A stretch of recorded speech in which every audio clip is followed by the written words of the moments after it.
Beckrich is with this online trading company he owns, and it is housed and headquartered in Scottsdale. Earlier this month, the Stock Act, Stop Trading on Congressional Knowledge, was passed by both the House and Senate, banning members of Congress from using non-public information to make their investments. Now, I said a very, very stupid comment on the break.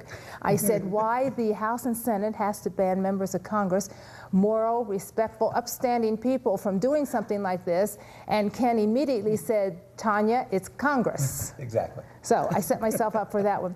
It does still baffle me. I mean, we made a joke of that, and obviously that's a very obvious joke, but it's still, unfortunately also true. It is true. So Stock Act was passed just recently, earlier this month, wasn't it? Correct. And okay. In fact, there's two separate bills, so they haven't put them together yet. So the final language isn't clear, but it actually doesn't do nearly as much as what they would like us to believe.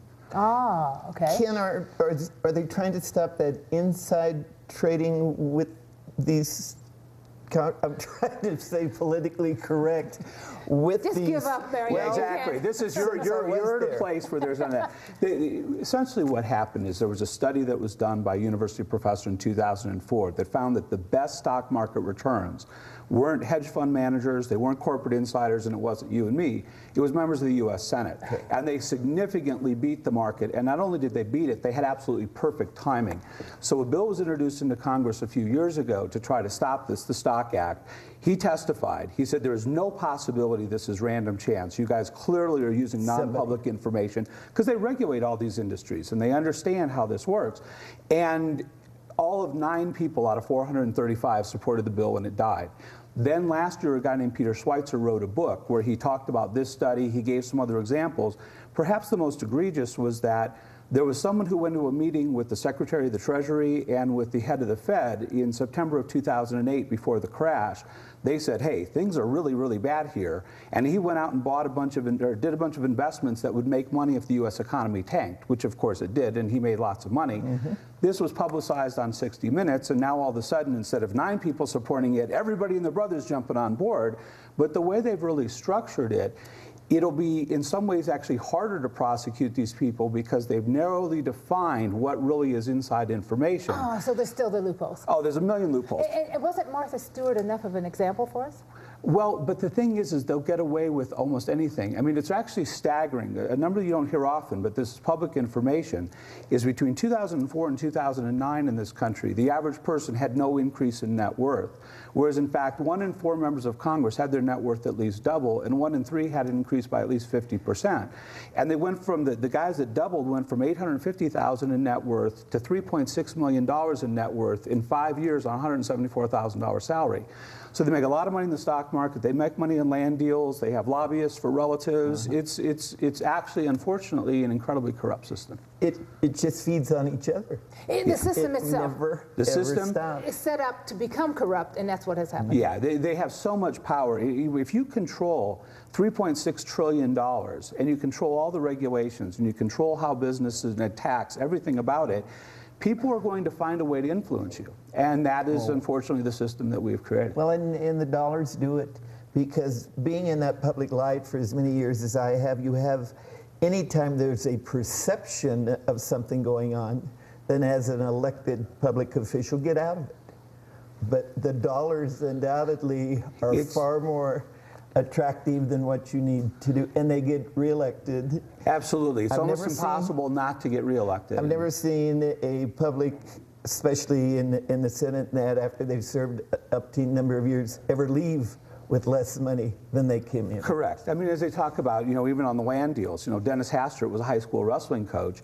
He leaves the House of Representatives, he's worth $10 million. Well, how did this happen? How did he do that? Well, he bought some land in central Illinois, they put a road through there, and he sold it for millions of dollars. Do you think he knew the road was going to go through there?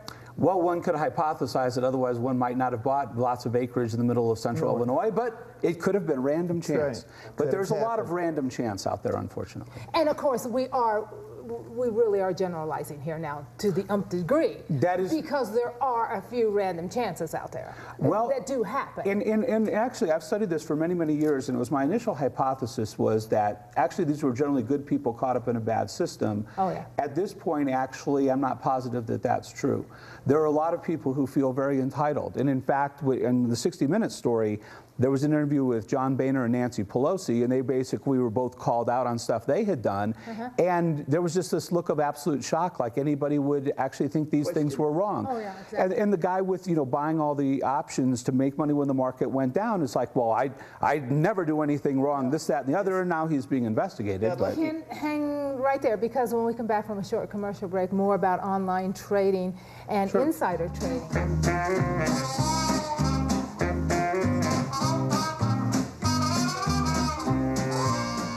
Beckrich is with us. He owns a Phoenix company, online trading academy, I should say. And at the academy, you're the world's largest trading school. What do you teach us? What we teach people is how to either create or protect wealth. There's no one who's ever going to care about your money as much as you are. So what we want people to do is understand how to actually make money in the market. The unfortunate thing is, people can make money when the market goes up, and everyone thinks they're a stock market genius. And right now, everybody's like, hey, you know, things are pretty good. I'm pretty smart. And then in 2008, when the market took a hit, according to Fidelity, people lost 1/3 of their money. And then everyone thinks, well, I just got unlucky. Well, no, actually, it was the other way around. You got lucky when there was a bull market, and you didn't really understand how to protect yourself. So our whole thing is about risk management. How do you make sure you don't take those big losses? Because they're very hard to recover from. In online trading, do you see that almost to get as a, not a habit, but to me it's a little bit like, I've done really well, I'm going to do this again. I've done better, I'm going to do it again. Pretty soon you're not the best one. Exactly. What people get overconfident, there's actually a study that it was done of 35,000 trading accounts. What you find is that women outperform men by about 1% a year, and they outperform single men by about 2.7% a year. Oh, let me just jump right in there. You know what that is, don't you? Well, and that's what they say. It's because men are overconfident. And it's called intuition. Well, that may be as well. But men think that they know stuff they don't know. And we see this in people. And we will find out. Exactly. People come to us all the time and they're like, well, we know this is, no, you don't know that's what's going to happen. Okay? What you have to do is put together a plan, and you have to say, when this happens, this is how I'm going to respond, and here's when I know that I'm wrong. Because once there's money involved, then people go nuts, and they get greedy, or they get fearful, and they don't manage the trades properly. And so everything about us is about discipline. You know, so I start to say you put some restraints on some of this. Absolutely. The average person, again, it's seen as people, they watch, and with all due respect, I hate that E-Trade baby, okay? Because you got that baby sitting there, and so people watch this and they go, well, you know, if the baby's making money, you're not dumber than a baby, are you? No, he's very cute. I got to be smarter than that baby. Exactly, and you're not dumber than a monkey, are you? And so what happens is that people get into something they don't begin to understand, and they think, people, you know, they listen to, with all due respect, Kramer on TV telling them, you got to do your homework, know the fundamentals. Okay, there's a video of him online making fun of people who trade that way, because it's all manipulated. These people all have information, you know, and what we try to do is help people get better stock market returns without having to run for Congress. Well, you know, it goes back to the old joke. We've all heard the old joke about the old lady who bought the Brunswick stock. The bowling stock, you know, and why she bought it, and it just soared. She saw everybody parked at the bowling alley, bowling and doing all this. When the cars didn't park there anymore, she sold, and she made, I mean, it's called be observant, really, is what it's called, too. It is. It's like dollar store. If you're at a dollar store, and you are shopping at a dollar store, and you don't buy stock in a dollar store right now, you are loony, because everybody's in there buying. Correct. This is where to have some stock right now. Right. I mean, I'm not That is suggesting. the Peter Lynch philosophy is, you invest in the things that you like. Right. And things that you understand. And what you see happening. Right. You see it happening. But there's so much that happens, and kind of getting back to the whole Stock Act thing, part of what goes on now is people, and one of the things the Stock Act doesn't cover, at least the version out of the House, is people sell intelligence of what laws and what regulations are going to get passed to hedge funds. And they have information that you and I don't have. And so the basis of our approach is... That's not fair. No, it's not fair. Okay, and the market, by the way, isn't fair. No. So what we teach people is the only advantage you have is speed. Okay, if I'm a big institution, it may take me weeks or months to establish positions. What you have to be able to see is where are they establishing positions and when are they selling. And the only thing you can do is do it faster than they can. But that's all at the end of the day actually that matters, because they know stuff you will never know. Will they take the information that you give them?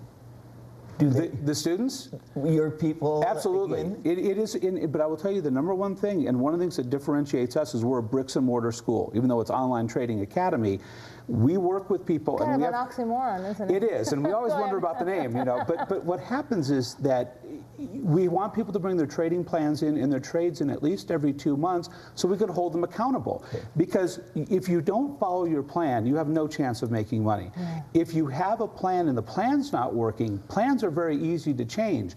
But what we're trying to really instill in people is this is a skill. It's an art. And you're not going to learn it from a book or CDs or newsletters. It's like I say, you can read the world's greatest book on being a heart surgeon. I don't want to be your first patient. Nope. You know? Ken, I have to ask, do you believe that online trading will gradually bump out the large A.G. Edwards, the Morgan Stanley, those Wedbush, people? Yeah, it's the reality is, and again, with all due respect, there's some very good brokers out there, but at the end of the day, people tend to be self-interested. And the broker generally is going to be looking out for their interest more than the client's interest. It is our belief that your only real chance of long-term success is to learn to do it yourself. And I used to always say to people, either learn how the market works or stay out of the market, both of which are fair decisions, but don't go into something that you don't understand and think you're going to succeed. The problem is that because of what's happening in the world around us today, you can't sit it out. Okay, there's no way you're going to get where you want to be financially if you don't understand how this works, because we're going to face, I think, some pretty hard times in the country and in the world with inflation, deflation, the dollar's losing a significant amount of value. Most people actually have lost a lot of money in actual purchasing power, and they don't really understand this. And this is one of the things that we do at Online Trading Academy is we do a free half-day class where we talk about kind of this macroeconomic environment and why this is so important. Interesting. Thank you. Where can they find you? Thank you so much. Actually, you can go on the web at tradingacademy.com Phoenix, or you can give us a call at 480-634-2301. And again, we do free classes. Love to have people come down and show you how it works. Excellent. Thank you so much. Thank you.